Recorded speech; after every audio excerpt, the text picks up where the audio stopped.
Assalamualaikum warahmatullahi wabarakatuh. Alhamdulillahirabbil alamin. Wassalatu wassalamu ala asrofil anbiya'i wal mursalin sayyidina wa maulana Muhammadin wa ala alihi wa sahbihi ajma'in. Alhamdulillahirabbil alamin. Alfar Project dapat kembali berjumpa dengan pemirsa. Mudah-mudahan kita senantiasa berdoa kepada Allah, kita senantiasa setiap hari dimudahkan, dilancarkan aktivitas sehari-hari, dan apa yang sudah kita kerjakan merupakan salah satu amal ibadah yang senantiasa mendapat ridho dari Allah Subhanahu wa Ta'ala. Senantiasa kita menebarkan kebaikan kepada siapapun dan membuka pintu maaf diri kita kepada siapapun juga.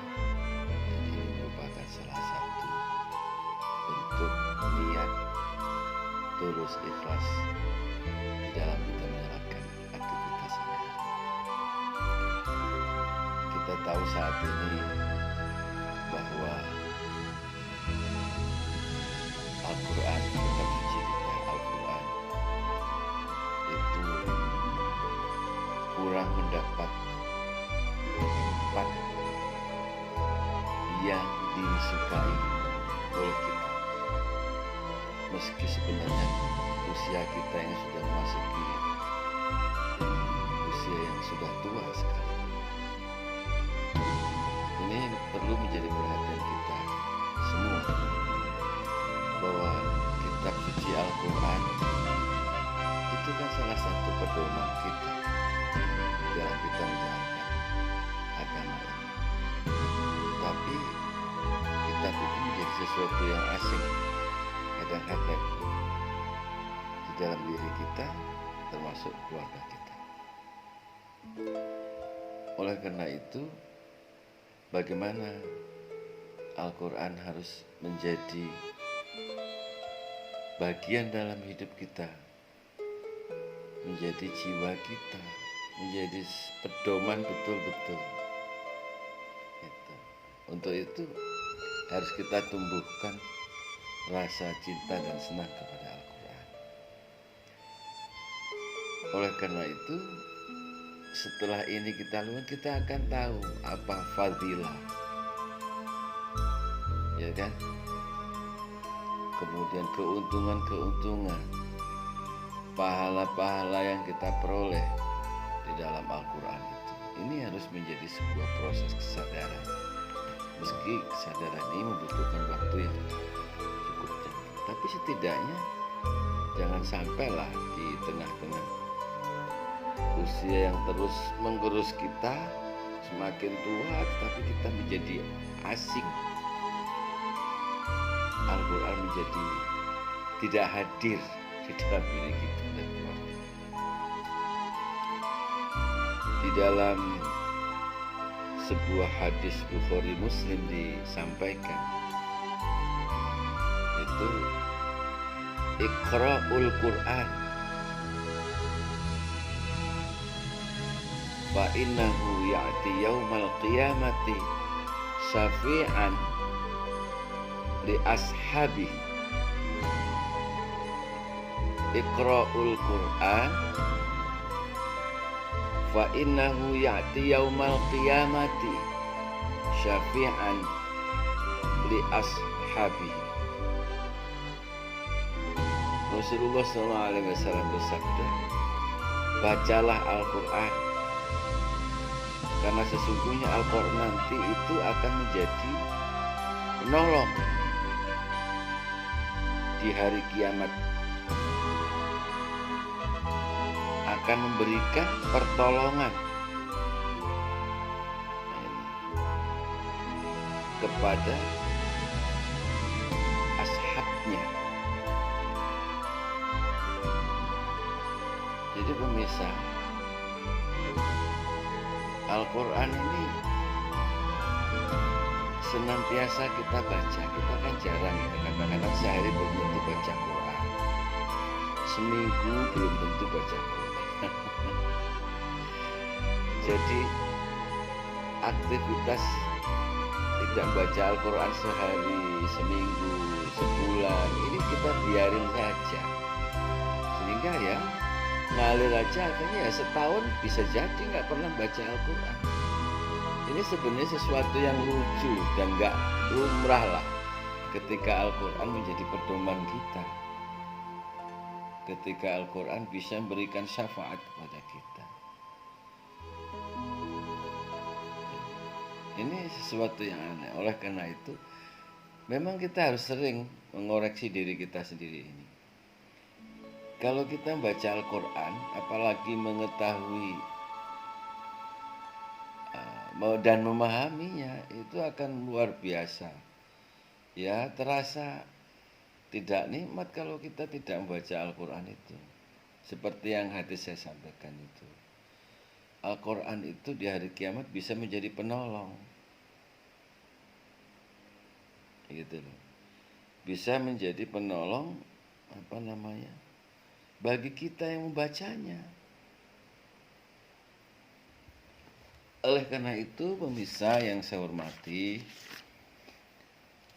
ayolah kita mumpung masih diberi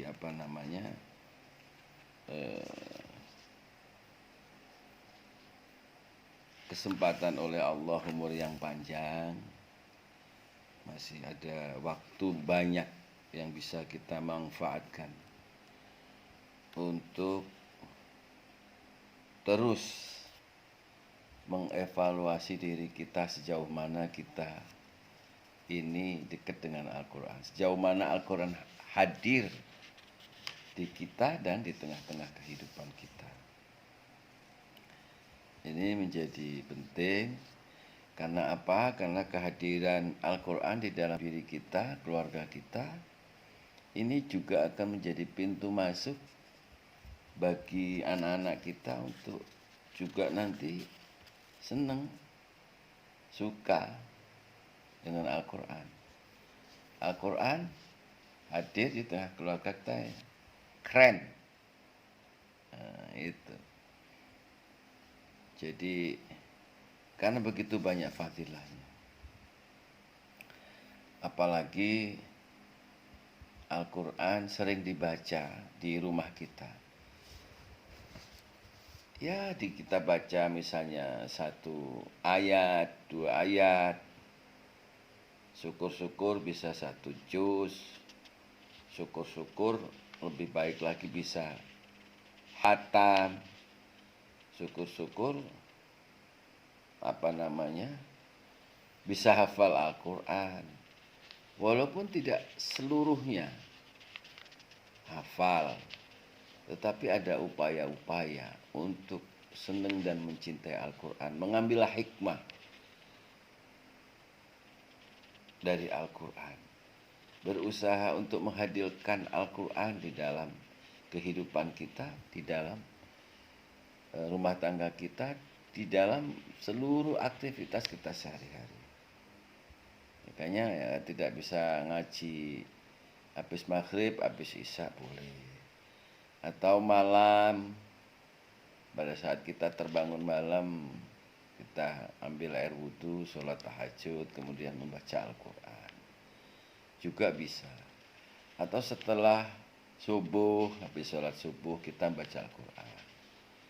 Juga bisa. Atau sebelum subuh, jadi fleksibel saja. Ini menjadi bagian yang rutin kita kerjakan. Tentu aktivitas ini juga nantinya akan menjadi menjadi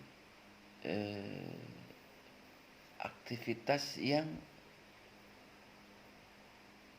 membuat kita menjadi memperoleh, wah, ternyata adem ya membaca Al-Quran itu,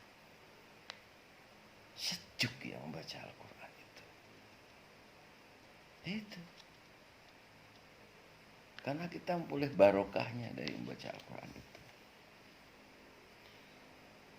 Di sini juga dikatakan di dalam hadis Bukhari itu, khairukum man ta'allamal Qur'ana wa 'allamah. Khairukum man ta'allamal Qur'ana wa 'allamah. Jadi sebaik-baik kita kalian yang belajar Al-Qur'an dan mengajarkannya. Nah, ini. Apalagi kita sudah bisa membaca Al-Qur'an, ya kita mengajarkan kepada yang lain. Pada anak-anak kita, mungkin bisa pada tetangga-tetangga kita, ya kan? Gitu. Oleh karena itu menjadi pentinglah kita ini bersama-sama mengoreksi diri kita untuk bertanya apakah sebenarnya Al-Quran yang selama ini menjadi pedoman hidup kita itu benar-benar sudah hadir gitu loh di dalam diri kita, sudah hadir di dalam keluarga kita, ya kan? Ia menjadi bagian yang senantiasa kita baca. Al-Quran menjadi bagian yang senantiasa kita hafal. Al-Quran menjadi bagian yang senantiasa berusaha terus kita pahami. Ini menjadi penting. Di dalam surat Al-Isra ayat 9, Allah Subhanahu wa taala berfirman, "Inna hadzal Qur'ana yahdi lillati hiya aqwam." Ya aqwamu wa yubassirul mu'minina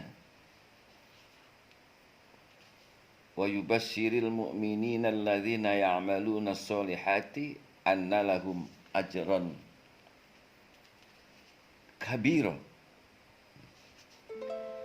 Sesungguhnya Al-Quran itu memberikan petunjuk jalan yang lebih lurus dan memberi kabar gembira kepada orang-orang mukmin yang mengerjakan amal soleh bahwa bagi mereka pahala yang besar.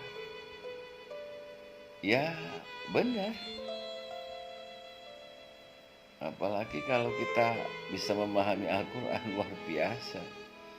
Kabar gembira luar biasa diperoleh dari Al-Quran, hadir dari Allah untuk kita. Belum fadilah-fadilahnya. Saya pernah ini ceritanya sedikit ya. Pada saat saya mendengarkan ceramah dari seorang Pak Kiai besar.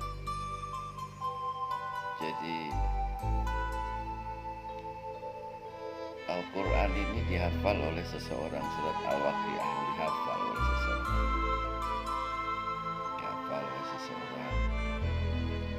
Kenapa? Seseorang ini hafal surat Al-Waqiah pada satu ketika. Tetapi orang ini juga nakal yang hafal surat Al-Waqiah. Itulah ya. Nakal berkesan.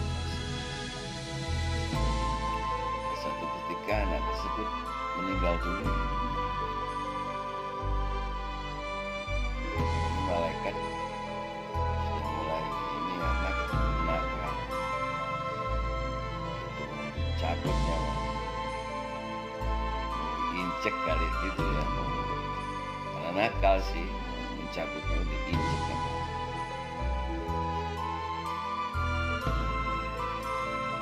Karena anak ini hafal dengan Al-Quran surat Al-Waqiah ini, maka itu menjelma menjadi sebuah makhluk yang gagah, protes kepada malaikat. Malaikat,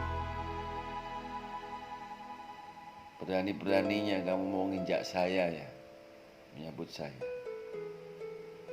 Saya ini istilahnya Al-Quran. Ini ada, saya ini kalamullah, ada di dalam diri orang tersebut itu. Waduh, takut. Akhirnya malaikatnya juga mau nyabutnya juga. Laporlah orang tersebut, surat Al-Waqiah tadi lapor pada Allah SWT. Malaikat juga sama-sama hadir menghadap Allah. Mama protes. Ada apa ini, ada apa? Sampai ngomong gitu. Ya Gusti, saya ini mau dicabut sama malaikat. Orang tersebut ini iya Gusti, kata malaikat, saya itu mencabut orang ini nakal, cabut bisa injek kan. Tetapi saya, kata saya ini ada di dalam hati orang tersebut, ya Allah. Oh gitu. Ya udah, terus mau kamu apa? Ya serah kamulah, surat Al-Waqiah. Ya kalau mau saya nggak maulah saya di seperti itu. Ya sudah, serah kamu. Ini membuktikan bahwa sekedar catatan kepada kita semua bahwa begitu pentingnya Al-Quran itu hadir di dalam hidup kita. Baik Al-Quran menjadi bagian yang senantiasa kita baca, yang senantiasa kita hafal, yang senantiasa kita pahami dan kita amalkan. Ini menjadi bagian penting dalam keluarga, kemudian termasuk kepada anak-anak kita. Apalagi sekarang kan banyaklah metode-metode yang bisa menghantarkan seseorang bisa paham dan pintar membaca Al-Quran. Oleh karena itu pemirsa, terima kasih atas kebersamaan Anda bersama Afan Project. Mudah-mudahan apa yang saya sampaikan ini bisa memberikan manfaat kepada kita semua, dan mudah-mudahan Al-Quran menjadi bagian yang bisa hadir di tengah-tengah kehidupan kita, keluarga kita, sehingga kehadirannya Al-Quran bukan hanya sekedar jadwal, tetapi Al-Quran benar-benar senantiasa sering kita baca. Al-Quran senantiasa kita pahami, kemudian Al-Quran senantiasa bisa kita amalkan isinya, sehingga menjadi barokah, menjadi keluarga yang Qurani gitu. Demikian yang dapat saya sampaikan. Wassalamualaikum warahmatullahi wabarakatuh.